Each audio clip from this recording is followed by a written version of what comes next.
They say diamonds are a girl's best friend, but in the wrong hands, they are simply evidence. Tonight, you're going to hear the story of Emma, a woman who watched her husband's mistress, Julia, flaunt a massive sapphire ring across a dinner table. Julia thought she had won the prize, the wealthy husband, the status, and the jewel. She thought the wife was oblivious, but she didn't know that the ring didn't just sparkle. It held a secret history that would destroy her life and bankrupt the husband she stole. Betrayal has a price, and tonight, the bill is due. The air in the private dining room of Le Chateau, Manhattan's most exclusive French restaurant, smelled of truffle oil, old money, and impending disaster. Emma Thorne sat at the head of the mahogany table, her posture impeccable. She wore a vintage black velvet gown that absorbed the dim light of the chandelier, making her pale skin look almost like marble. To the outside observer, she was the picture of the dutiful, wealthy wife. She was the woman behind Michael Thorne, the charismatic CEO of Thorne Logistics. But Emma wasn't just behind Michael. She was the foundation he stood on, though he had long since forgotten that fact. She took a slow sip of her sparkling water, her eyes scanning the table. Tonight was supposed to be a celebration of the merger with the Sterling Group. Arthur Sterling, a silver-haired shark of a man, sat to her right, discussing golf handicaps, but Emma's focus was entirely on the two empty chairs opposite her. Michael was late, and he wasn't alone. "So, Emma," Arthur said, leaning in, his voice raspy. "Michael tells me the quarterly projections are through the roof. He's quite the genius, your husband." Emma smiled. It was a cold, practiced curve of the lips. "Michael has always been ambitious, Arthur. He sees things others don't. Like a future where he doesn't lose everything," she thought. Just then, the heavy oak doors swung open. The chatter in the room died down instantly. Michael Thorne strode in, radiating that specific brand of arrogance that comes from new money and too much cologne. He was handsome, in a broad, aggressive way, wearing a bespoke Italian suit that cost more than most people's cars. But no one was looking at Michael. Clinging to his arm was a woman who looked like she had walked out of a high-definition Instagram filter. She was young, painfully young, with cascading blonde extensions and a red dress that was perhaps a size too small and a shade too bright for a business dinner. This was Julia Vance, Michael's executive assistant. Emma felt a familiar burning sensation in her chest, but she extinguished it instantly with a mental splash of ice water. She had known about Julia for 6 months. She knew about the condo in the West Village. She knew about the trips to Cabo labeled as supply chain inspections. She knew everything. "Apologies for the delay, everyone," Michael boomed, his voice filling the room. Traffic on the FDR was a nightmare, and of course, we had to stop for a little celebration on the way. He squeezed Julia's waist tight, too tight for a boss and his employee. Julia giggled, a sound that grated on Emma's nerves like sandpaper. "Michael is such a perfectionist," Julia cooed, scanning the room. Her eyes landed on Emma, and for a split second, the mask slipped. There was a flash of triumph in the girl's eyes, a look that said, "I'm here, and you can't do anything about it." "Emma, darling," Michael said, guiding Julia to the empty seats. "You remember Julia, don't you? I needed her here tonight to take notes on the merger details. Critical stuff." Emma didn't blink. "Of course. Julia, it's lovely to see you again. I wasn't aware executive assistants were required for celebratory dinners, but Michael does rely on you so heavily." Arthur Sterling cleared his throat, looking uncomfortable. In these circles, affairs were common, but flaunting them at a merger dinner was a breach of protocol that bordered on insanity. "Please sit," Emma said, gesturing to the chairs. The sommelier was just about to pour the 82 Petrus. Julia sat down, flipping her hair over her shoulder. As she reached for her water glass, she made a show of extending her left hand. She held it there, suspended in the air for a beat too long, ensuring the light caught the object on her ring finger. It was a ring. A massive, deep blue sapphire surrounded by a halo of jagged, antique-cut diamonds. The room seemed to drop a few degrees in temperature. Emma stared at the ring. She didn't gasp. She didn't cry out. She simply froze, her heart hammering a war drum against her ribs. She knew that ring. It wasn't just a piece of jewelry Michael had picked up at Tiffany's to shut his mistress up.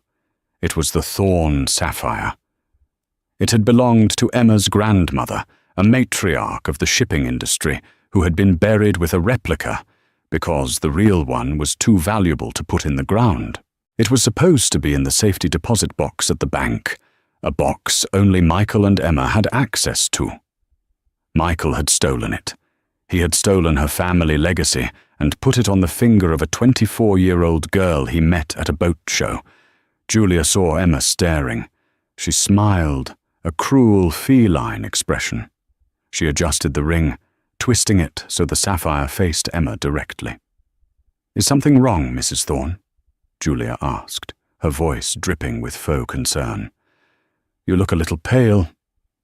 Emma slowly picked up her napkin and placed it on her lap. The shock had passed, replaced by a cold, lethal clarity. The game had changed. Before tonight, Emma was planning a divorce. But now she was planning an annihilation. "I'm perfectly fine, Julia," Emma said, her voice smooth as silk. "I was just admiring your jewelry. It's quite distinct." Michael laughed nervously, pouring himself a glass of wine. "Oh, that? Just a little trinket. You know how hard Julia works. Performance bonus." "A bonus," Emma repeated. "How generous." She looked at Arthur Sterling. The lawyer was staring at the ring too, his brow furrowed. He recognized it. He had handled Emma's grandmother's estate. Emma caught Arthur's eye and gave a barely perceptible shake of her head. "Not yet," she signaled. The waiter arrived with the appetizers, foie gras with fig jam. As plates were set down, Julia leaned over to Michael and whispered something, giggling again.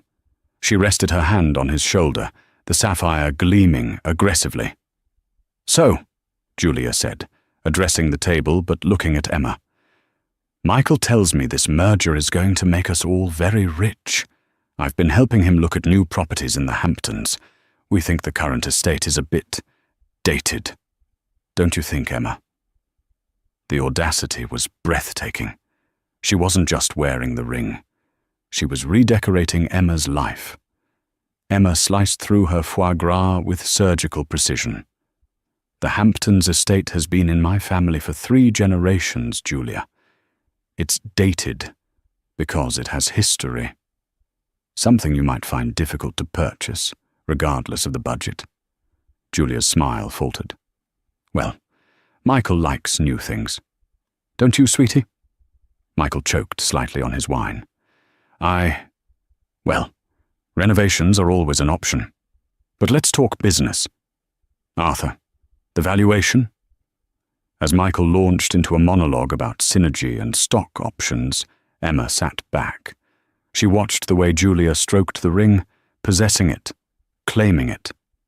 Enjoy it while you can, Emma thought. Because by the time dessert comes, that ring is going to feel heavier than a pair of handcuffs.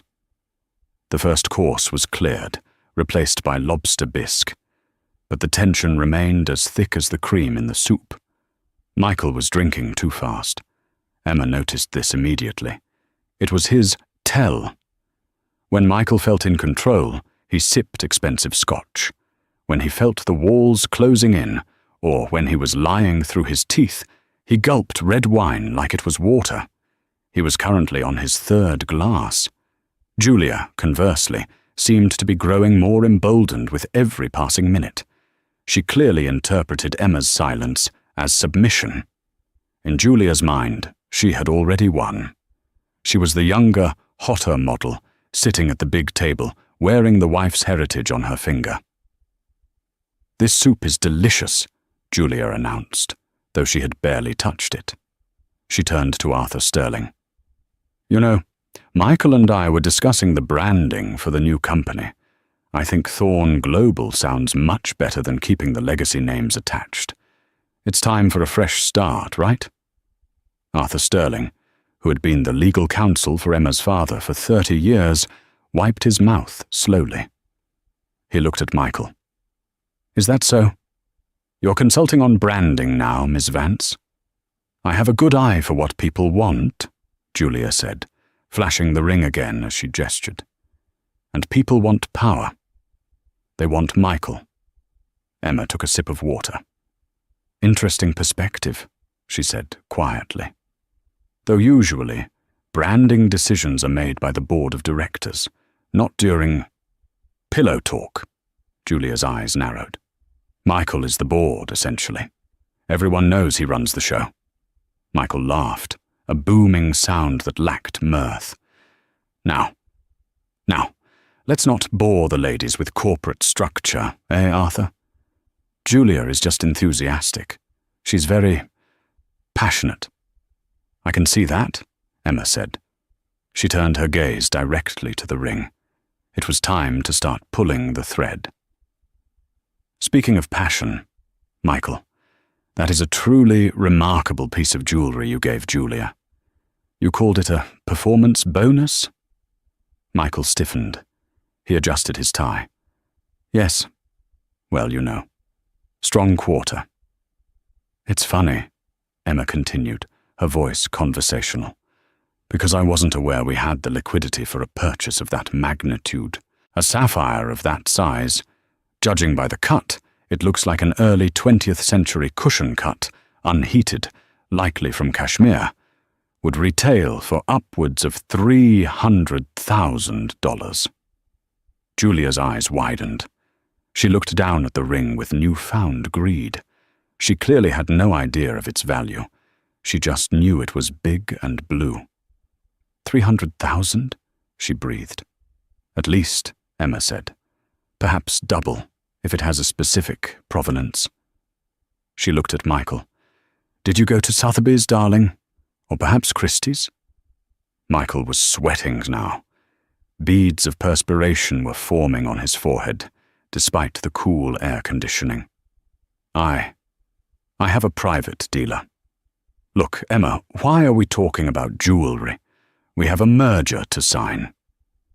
"Because details matter, Michael," Emma said. "You know how much I love antiques. May I see it closer, Julia?" Julia hesitated. Her instinct was to pull her hand away, to hoard her treasure. But she also wanted to rub it in Emma's face. She wanted Emma to see every facet of her defeat. "Sure," Julia said, extending her hand across the table.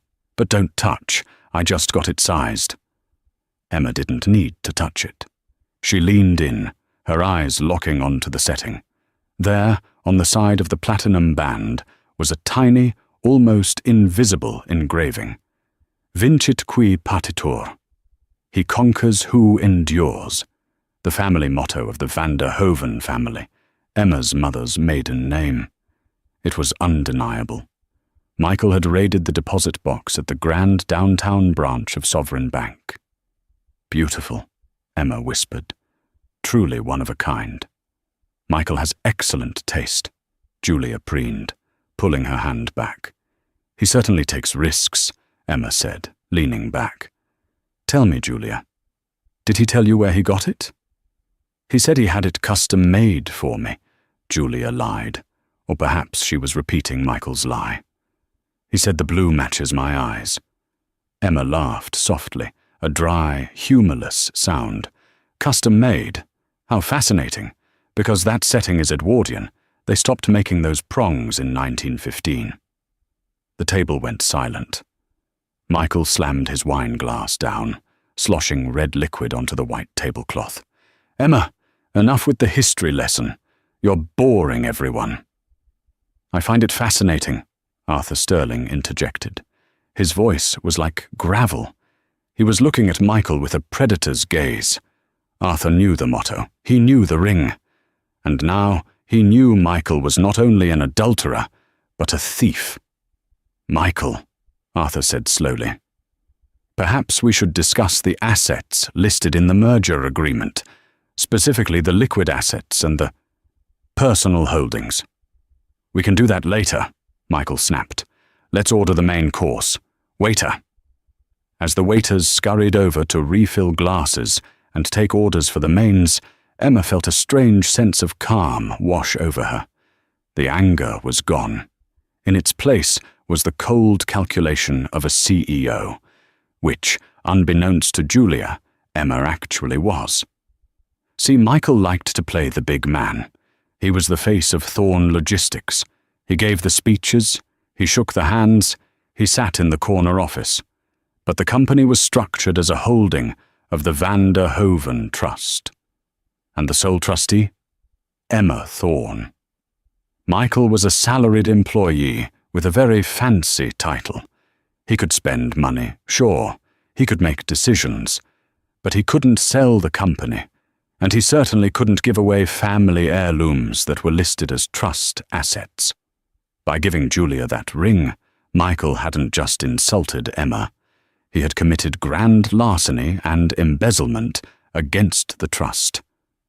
Emma picked up her menu. "I think I'll have the venison," she told the waiter. "Rare, very rare." She looked across at Julia, who was busy whispering in Michael's ear, trying to calm him down. "Julia," Emma said. Julia looked up, annoyed. "Yes?" "Make sure you don't drop that ring," Emma said, her voice dropping an octave. "It would be a shame if you lost it before you found out what it really costs." Julia rolled her eyes. "I'm not going to lose it, Emma. It's mine." "Possession is 9/10 of the law, they say," Emma mused. "But that last 1/10, that's the part that sends people to prison." Michael froze. He looked at Emma, really looked at her. For the first time that night, he saw something in her eyes he hadn't seen in years.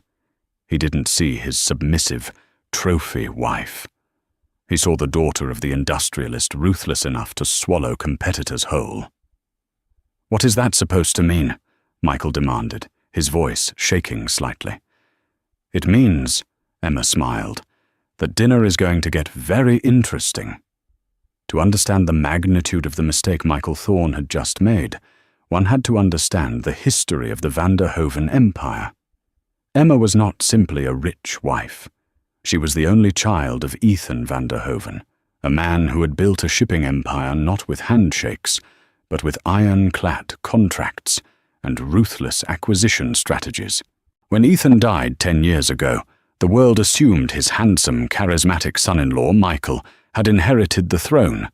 The newspapers ran headlines like, "The new king of logistics, Michael Thorne takes the helm."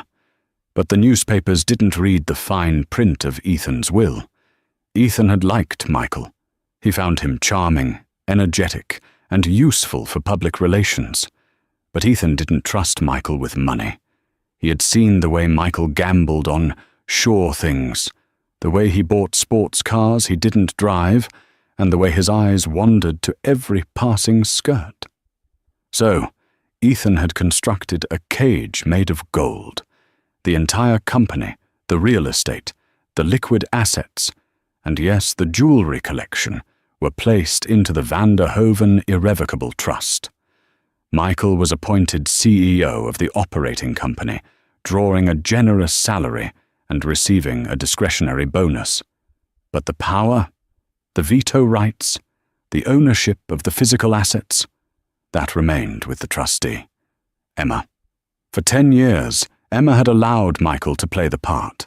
She stayed in the background, raising their 2 children, currently away at boarding school in Switzerland, organizing the galas, and quietly correcting Michael's business errors from the shadows. When Michael wanted to buy a fleet of trucks that were mechanically unsound, Emma quietly had the legal team kill the deal. when Michael wanted to invest millions in a tech startup that was clearly a Ponzi scheme, Emma lost the paperwork until the window closed. She had protected him from himself. She had built the myth of Michael Thorne, the genius CEO. And how did he repay her?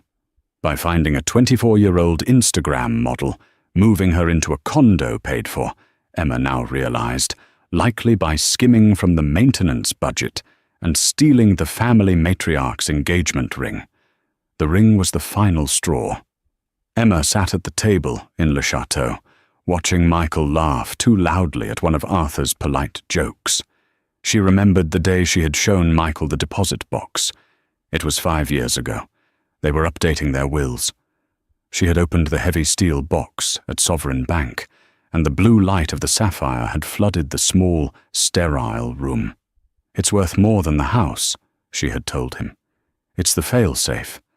If everything goes to zero, if the world ends, this ring rebuilds the family." Michael had looked at it with hunger, not reverence. "Why keep it locked away?" he had asked. "It should be seen. It's not for show, Michael. It's insurance." He must have gone back. He must have forged her signature on the access logs.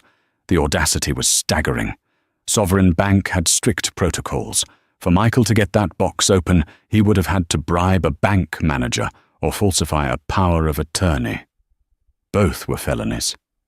Emma took a slow breath.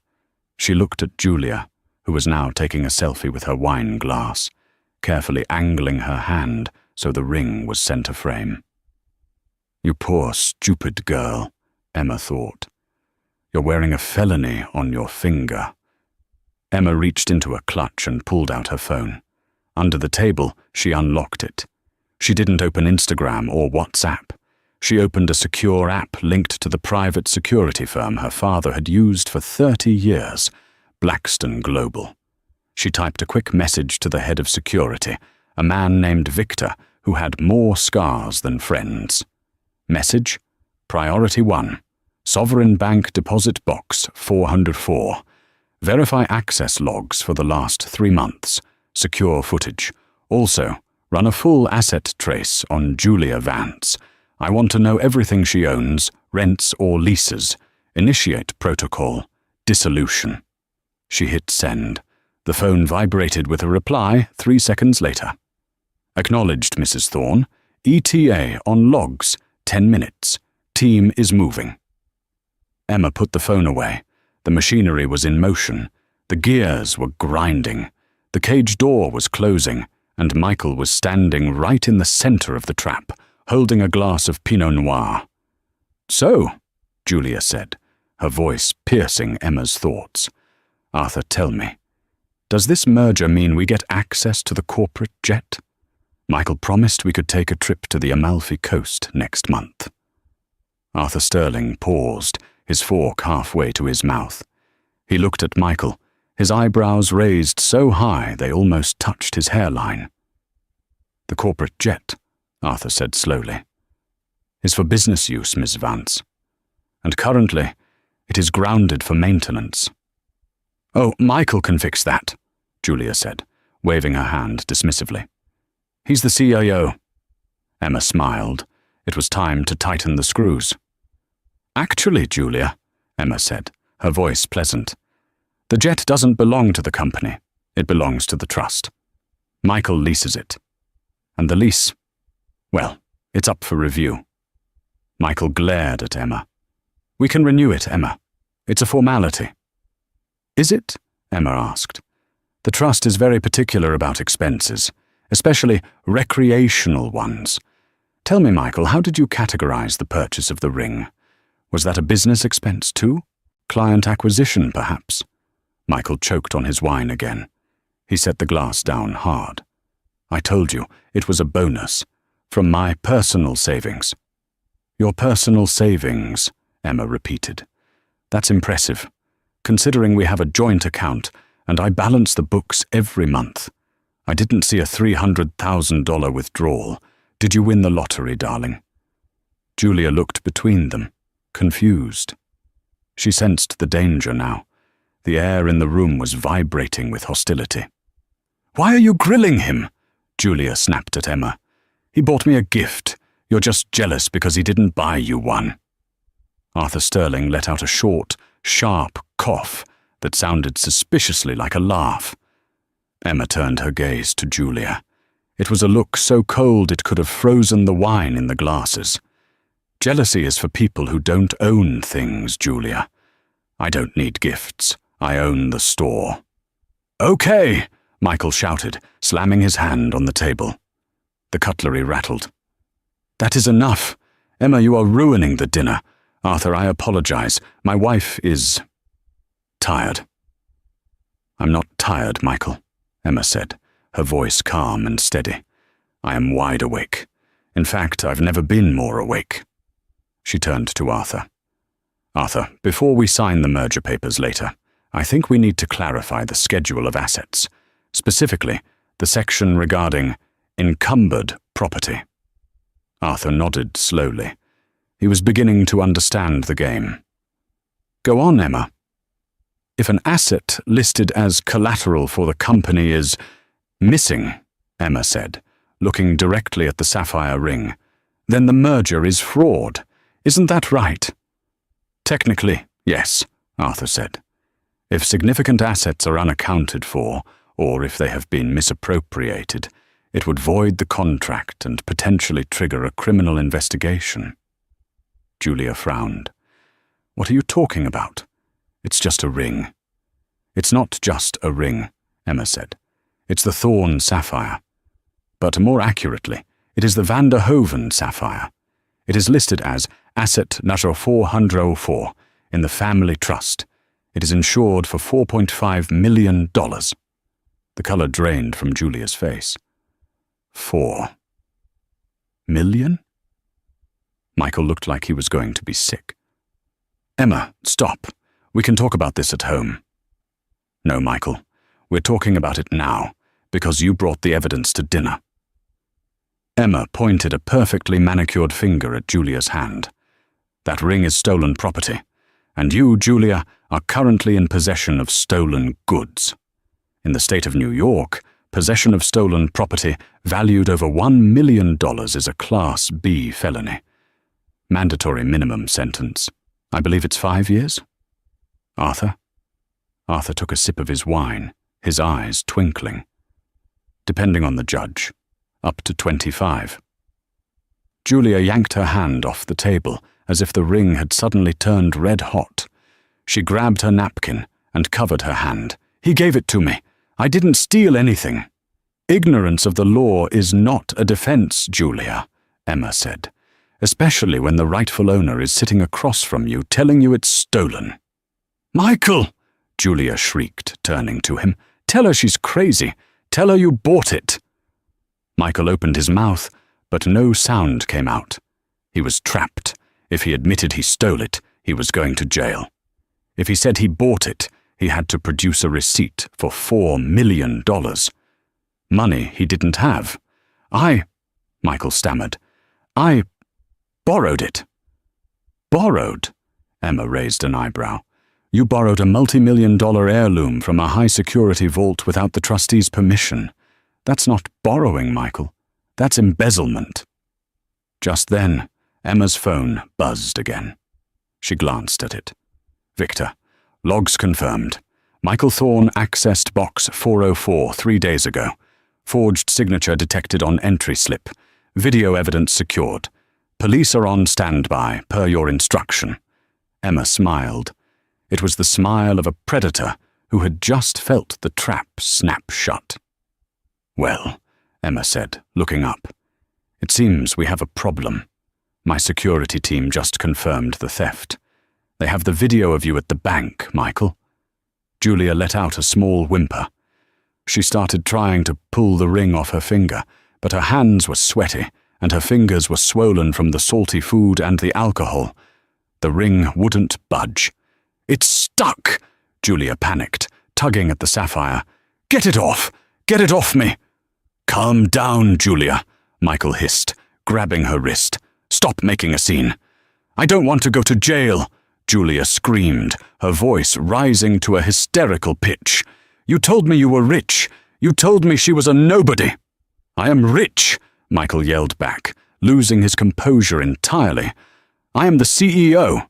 "You," Emma cut in, her voice like a gavel striking a desk, "are a glorified manager, Michael. And as of this moment, you are unemployed." The room went dead silent. Even the waiters stopped moving. "You can't fire me," Michael sneered. "I built this company." "My father built this company," Emma corrected. "You just rented the chair, and per the morality clause in your employment contract, Section 8, Paragraph C, committing a felony and engaging in conduct that damages the reputation of the firm are grounds for immediate termination with cause. No severance. No stock options. Nothing." She looked at Arthur. "Arthur, do you have the termination papers? I believe we prepared a draft last year when he lost that $50K in Vegas, just in case." Arthur reached into his briefcase, which had been sitting by his feet. He pulled out a thick file folder. He placed it on the table. "I always keep a copy, Emma. Prudence is a virtue." Michael stared at the folder.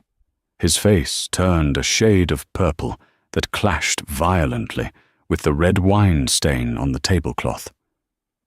"You planned this," he whispered. "You set me up." "I didn't tell you to steal my grandmother's ring, Michael," Emma said. "And I certainly didn't tell you to bring your mistress to my business dinner. You did all the work. I just set the table." Julia was still clawing at her finger. "It won't come off. Help me." She grabbed a butter knife, looking desperate enough to cut her own finger off. "Don't do that," Emma said sharply. "You'll damage the setting." "I don't care about the setting," Julia screamed. She stood up, knocking her chair over. "I'm leaving. I'm done with this." "Sit down, Julia," Emma commanded. The authority in her voice was absolute. Julia froze. "You can't leave," Emma said, "because the police are already in the lobby. If you walk out that door with that ring on your finger, they will arrest you." Julia sank back down onto the edge of her chair, tears streaming down her face, ruining her makeup. She looked at Michael with pure hatred. "You lied to me," she hissed. "I didn't lie," Michael pleaded. "I was going to put it back. It was just for a while. Once the merger went through, I was going to buy you a real one." "So it's a fake?" Julia asked, hope sparking in her eyes. "No," Emma answered for him. "The ring is real. His promises were the fakes." Emma stood up. She smoothed her velvet dress. "Arthur, I believe the merger is off. I cannot, in good conscience, allow the Sterling Group to merge with a company currently under investigation for executive embezzlement." Arthur nodded solemnly, though a faint smile played on his lips. "I agree, Mrs. Thorne. We will withdraw our offer immediately." "Wait!" Michael stood up, his hands shaking. "Arthur, please, you can't walk away. The stock will tank. I'll be ruined." "You are already ruined, Michael," Emma said. "The stock will recover once the board announces the new leadership." "But you?" She looked him up and down. "You are a liability." She turned to Julia. "Now, about my ring. We can do this the hard way or the easy way." Julia held out her hand, trembling violently. "I can't get it off, I swear." Emma reached into her purse again. She pulled out a small, elegant bottle of lotion, high-end hand cream she always carried. "Here," Emma said, sliding the bottle across the table. "Use this, and be careful. If you drop it—" Julia snatched the lotion. She frantically rubbed it onto her finger. She twisted and pulled, gasping in pain as the metal scraped over her knuckle. Finally, with a wet pop, the ring came free. Julia held it in her slippery palm. She looked at it one last time, the symbol of the life she thought she was stealing. Now It was just a rock that had almost cost her her freedom.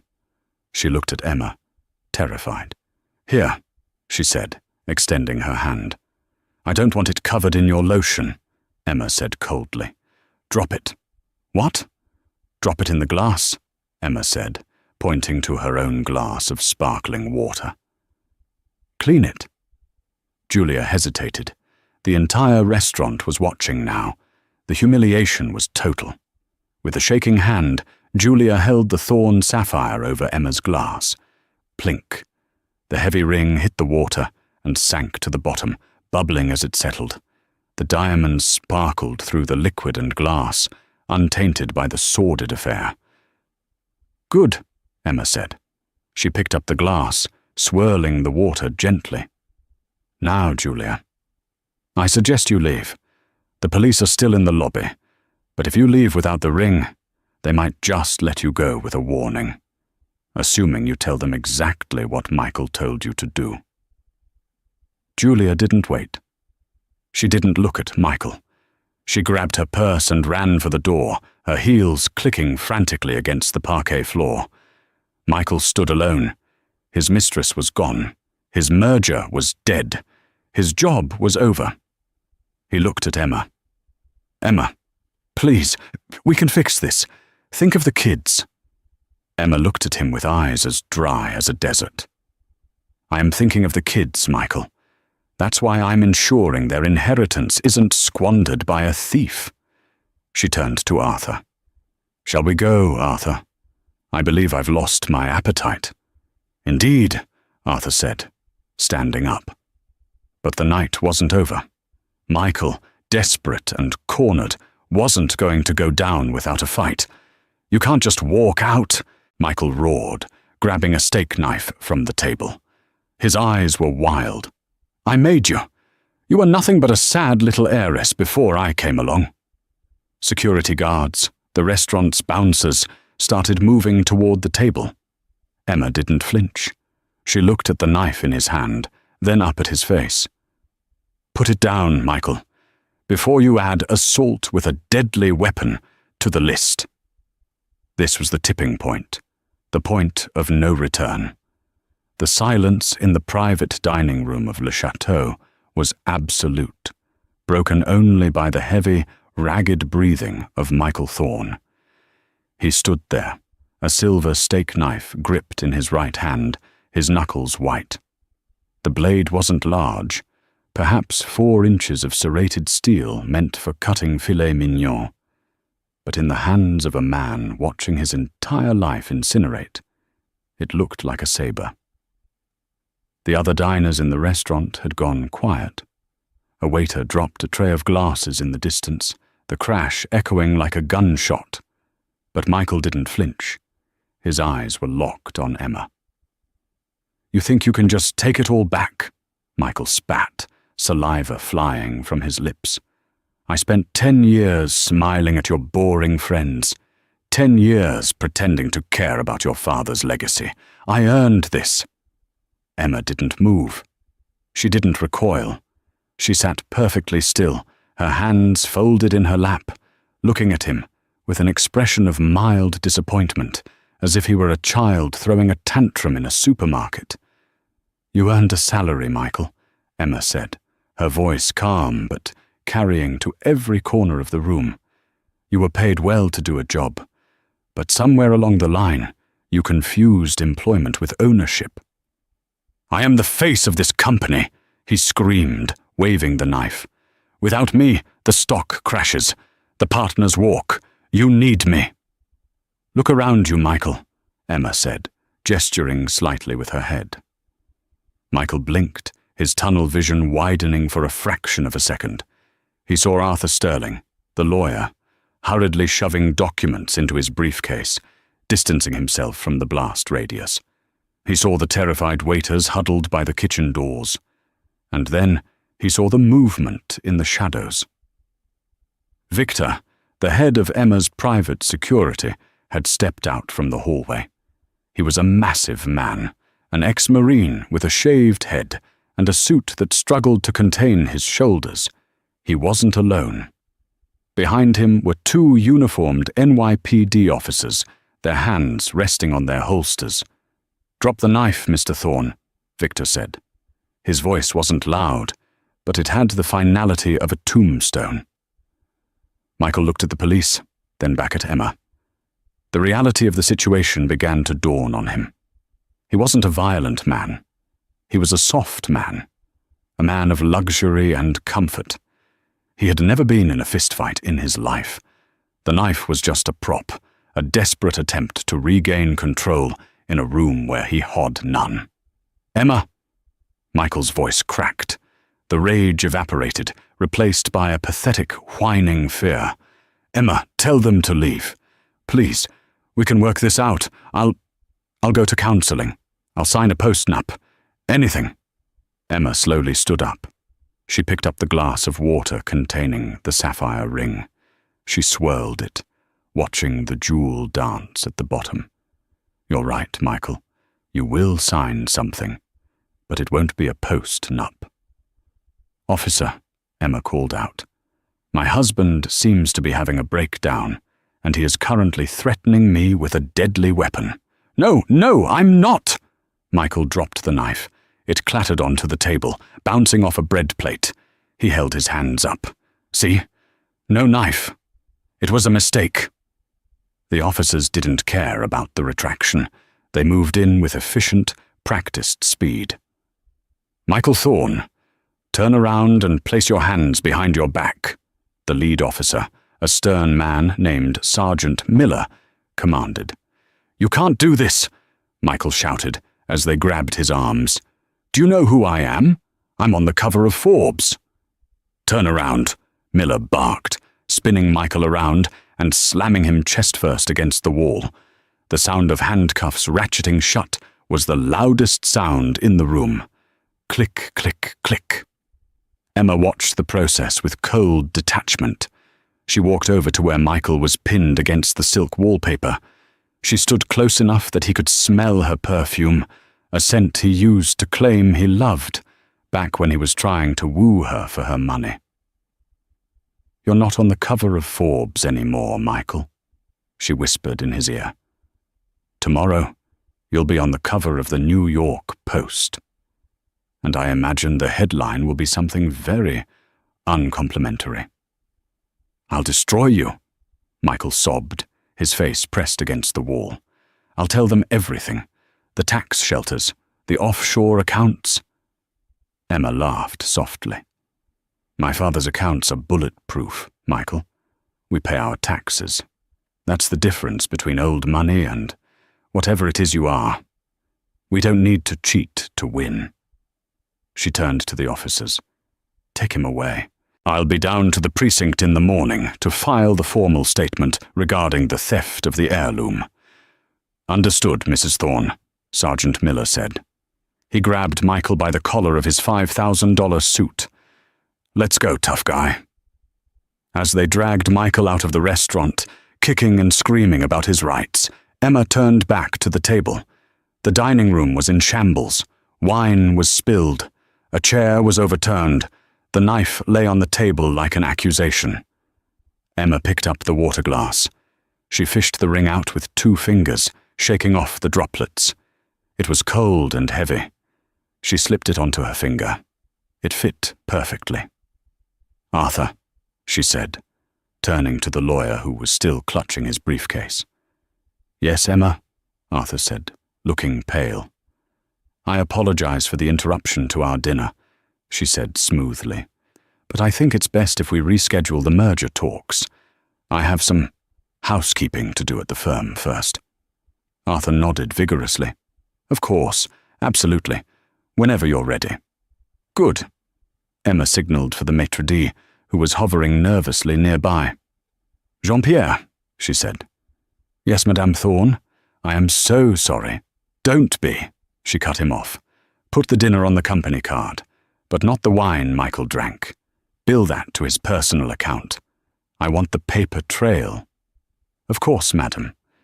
Emma grabbed her clutch. She walked out of the restaurant, her head held high. She didn't look back at the mess. She didn't look back at the empty chair where Julia had sat. She walked out into the cool New York night where a black town car was waiting. The war at the restaurant was over, but the massacre in court was just beginning. 3 weeks later, the atmosphere in the conference room of Sterling, Holloway and Partners was significantly less emotional than the dinner, but infinitely more brutal. The room was sterile. Glass walls, grey carpet, and a long table piled high with bankers' boxes. Emma sat on one side, flanked by Arthur Sterling and a forensic accountant named Sarah Jenkins, a woman with glasses so thick they looked like magnifying loupes, and a personality that could curdle milk. On the other side sat Michael. He looked terrible. The 3 weeks had aged him 10 years. He was out on bail, paid for by his parents, who had to remortgage their house in Ohio because Emma had frozen all of their joint assets. But he looked like a man who hadn't slept since the arrest. His suit was wrinkled. He hadn't shaved in 2 days. Beside him was his lawyer, a court-appointed attorney named David Ross. Michael couldn't afford a high-powered defense team anymore. "Mr. Thorne," Arthur Sterling began, opening a file. "We are here to discuss the terms of the dissolution of marriage and your separation from the Vanderhoven Trust." "I want half," Michael croaked. His voice was hoarse. "New York is an equitable distribution state. I want half of everything acquired during the marriage." Emma didn't even look up from her iPad. She was scrolling through emails. David Ross, Michael's lawyer, cleared his throat. "My client is correct. Despite the unpleasantness at the restaurant, the marital assets are subject to division. Mr. Thorne contributed significantly to the growth of the company over the last decade." Sarah, the forensic accountant, laughed. It was a dry, terrifying sound. "Contributed?" Sarah asked. She pushed a stack of papers across the table. "Is that what we're calling it now?"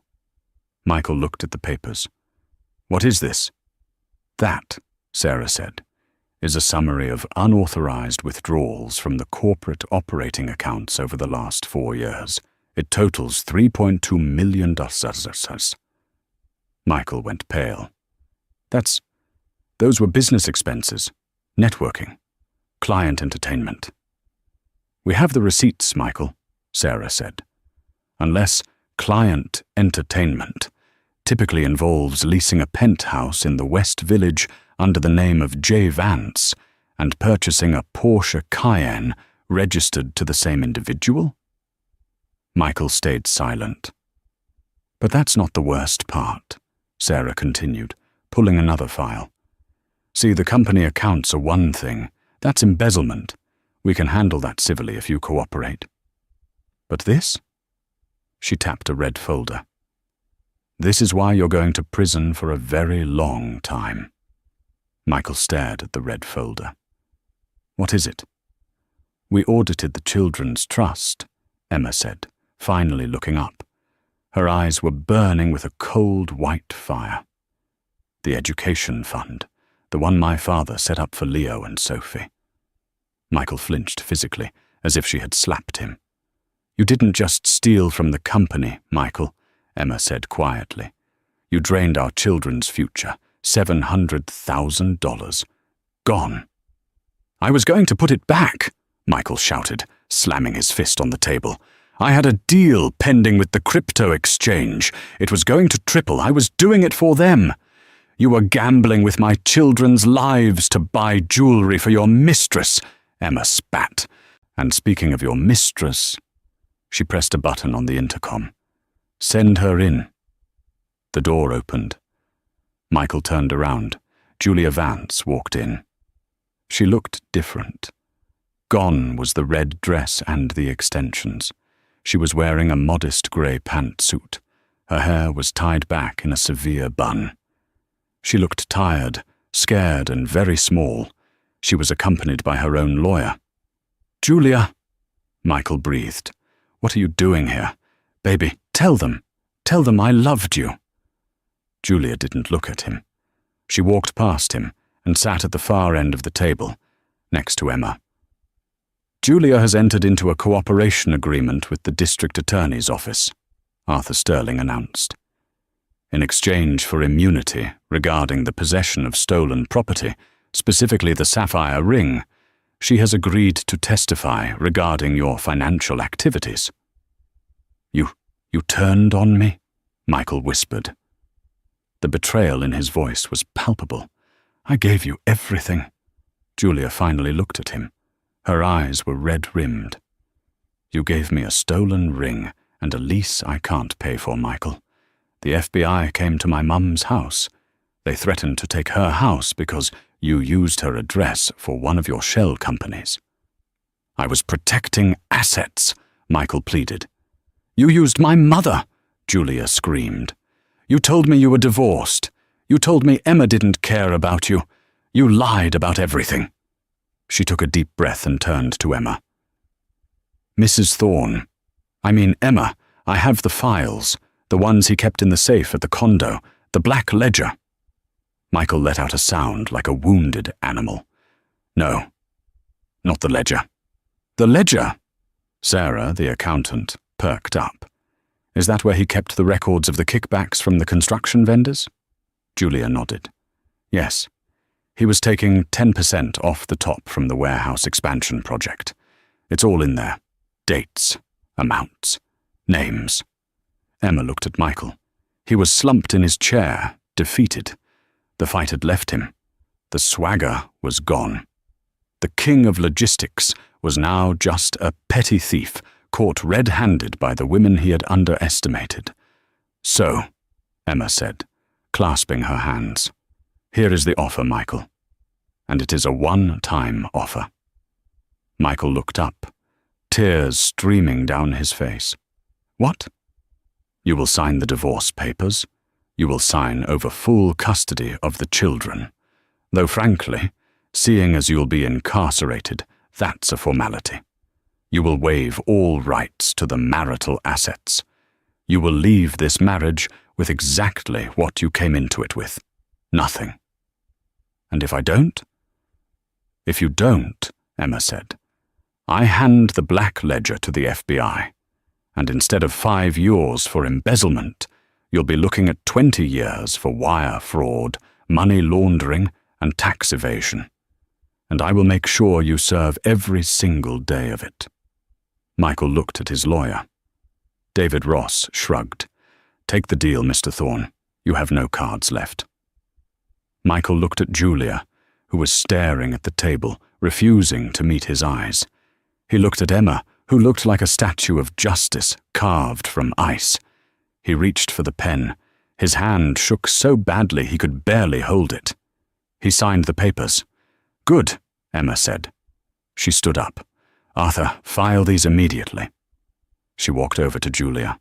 For a moment, the two women, the wife and the mistress, stood face to face. "Thank you for the ledger, Julia," Emma said. "I'm sorry," Julia whispered. "I didn't know. I really didn't know." "I know," Emma said. "He fooled us both for a long time. But now—" Emma reached into her purse and pulled out a check. "What is this?" Julia asked. "It's a check for $10,000, Emma said. "Consider it a severance package. Use it to move out of the city. Go back to school. Do something with your life. But if I ever see you in New York again—" "You won't," Julia said quickly, taking the check. "I'm leaving tonight." Emma nodded. She turned and walked toward the door. "Emma!" Michael called out. She stopped, her hand on the handle. She didn't turn around. "Did you ever love me?" he asked, his voice broken. Emma paused. She thought about the early years, the charm, the laughter before the greed took over. "I loved the man I thought you were," she said. But that man never existed. She opened the door and walked out. The legal battle was over. But Emma had one final stop to make. She had to visit the one place where the truth couldn't be hidden to ensure the legacy was truly secure. The heavy steel door of the Sovereign Bank vault swung open with a hydraulic hiss. Emma stood alone in the small, sterile viewing room, the air smelling faintly of dust and old money. On the metal table sat the velvet box containing the Thorne sapphire. She opened it one last time. The blue stone stared back at her, cold and indifferent. It was beautiful, yes, but it was toxic. It had destroyed a marriage, ended a career, and sent a man to prison. Emma didn't put it on. Instead, she placed the box back into the rear of deposit box 404. As she slid the box in, her fingernail caught on the felt lining at the bottom of the metal drawer. It was loose. Emma frowned. She pulled at the edge. The felt lifted, revealing a false bottom that Michael, in his greedy haste to grab the shiny ring, had missed entirely. Underneath lay a single, cream-colored envelope. On the front, in handwriting she recognized instantly, were the words, "To Emma, for when the storm comes." It was her father's handwriting. Ethan van der Hoven had been dead for 10 years, yet here he was, speaking from the grave. Her hands trembling, Emma tore open the envelope. "My dearest Emma, if you are reading this, my suspicions about Michael were correct. I always knew he had the appetite of a shark, but the foresight of a goldfish. I knew that eventually his greed would outweigh his caution, and he would raid this box. I assumed he would take the ring. It's the flashiest thing here. But he missed the real treasure, didn't he? Because he didn't look deeper. Enclosed is the access key for the Vincit Holdings account in Zurich. I funneled the royalties from our European patents into it for 20 years. It is not part of the trust. It is yours alone. It was designed to activate only upon proof of legal separation. You are stronger than him. You always were. Now go build something that belongs only to you. Love, Dad." Emma stared at the attached bank statement. With 20 years of compound interest, the number was staggering. It was worth nearly double the current value of Thorne Logistics. Emma started to laugh. It began as a chuckle and grew into a full, liberating sound that echoed off the steel walls. Michael had stolen a $4 million ring and lost his life for it. In doing so, he had missed the $40 million fortune sitting inches beneath it. She pocketed the letter, shoved the drawer shut, and locked it. She didn't need the ring. She had the legacy. Emma walked out of the vault and into the lobby, her heels clicking with renewed purpose. Her phone buzzed. It was a text from Arthur Sterling. "Update, Michael accepted the plea deal. 4 years in minimum security. He asked if you would visit before the transfer." Emma didn't hesitate. She typed back, "Tell him I'm busy. I have a company to run." She stepped out onto the Manhattan sidewalk. The air was crisp, the sun reflecting off the glass towers. A black town car was waiting at the curb. The driver held the door open. "Where to, Mrs. Thorne?" the driver asked out of habit. Emma paused, 1 foot inside the car. She looked up at the skyline, then back at the driver. "Not Thorne," she said softly. "Van der Hoven, take me to the office. We have a merger to renegotiate." The driver smiled and nodded. "Understood, Ms. Van der Hoven." Emma slid into the leather seat as the car pulled away, merging into the traffic. She didn't look back at the bank, or the courthouse, or the life she was leaving behind. She looked forward, toward an empire that was finally, truly hers. What a ride.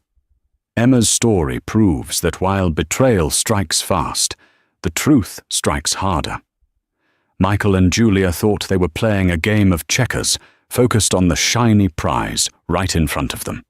They didn't realize Emma and her father had been playing 4D chess for decades. Michael lost his freedom, Julia lost her dignity. And Emma? She didn't just get her revenge, She reclaimed her identity and a fortune she didn't even know existed. It's a powerful reminder. Never underestimate the quiet ones, and never, ever touch a woman's family heirlooms unless you're ready to pay the price. If you enjoyed this story of high-stakes drama and ultimate karma, please give this video a like. It really helps the channel grow. Share this with a friend who needs a reminder that cheaters never win. And don't forget to hit that subscribe button and ring the notification bell so you never miss a story. I'll see you in the next video. Stay safe and watch your back.